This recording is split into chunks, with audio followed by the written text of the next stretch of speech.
Perkenalkan, saya Uci Andriani, mahasiswa dari Perbankan Syariah dengan nomor induk mahasiswa 0503232068. Saya membuat video ini sebagai pemenuhan tugas ekonomi moneter dan keuangan Islam sesuai yang saya pahami.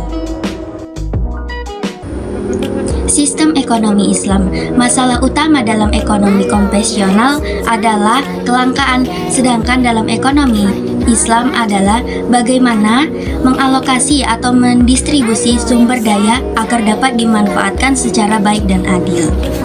Ayat yang berkenaan dengan ekonomi Islam adalah Al-Baqarah ayat 29.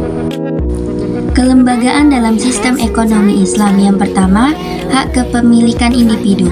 Jadi setiap orang memiliki hak kepemilikannya masing-masing dan dapat diharapkan dimanfaatkan secara baik. Yang kedua, perjanjian atau akad, kesepakatan yang dilakukan oleh dua orang atau lebih yang di dalamnya tertera keuntungan dan resikonya. Jadi akad ini digunakan untuk meminimalisir apabila terjadi kesalahpahaman di akhir.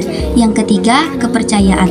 Dalam suatu transaksi kita harus saling percaya satu sama lain agar transaksi ini berjalan dengan baik. Yang keempat, pembagian resiko.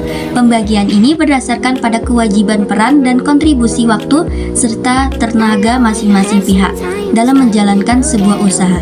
Jadi, setiap usaha memiliki keuntungan yang lebih tinggi atau besar dari yang lainnya, maka resiko yang kita dapat akan semakin tinggi juga.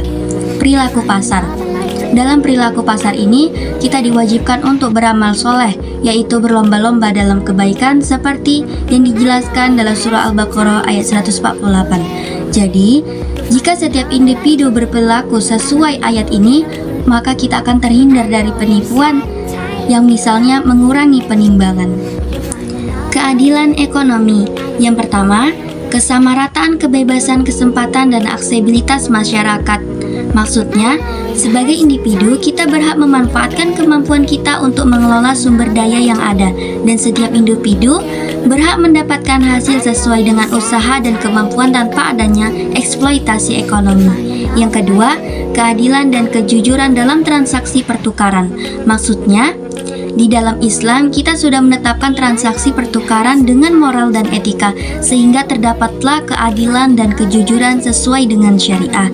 Yang ketiga, keadilan dan kesamarataan yang terdistribusi sesuai dengan prinsip syariah. Jadi, kita harus mendistribusikan dan mengalokasikan sebagian harta ke lembaga zakat misalnya, dan lembaga zakat akan menyalurkan ke pihak yang membutuhkan. Peran negara dalam sistem ekonomi Islam dapat menentukan dan menetapkan aturan yang sesuai prinsip Islam dalam menjalankan sistem ekonomi seperti menciptakan kehidupan sosial yang teratur, merancang kebijakan ekonomi yang spesifik, dan menjamin kesetaraan kesempatan, menjaga keselarasan di pasar. Mungkin hanya itu yang bisa saya sampaikan. Saya pamit undur diri. Wassalamualaikum warahmatullahi wabarakatuh.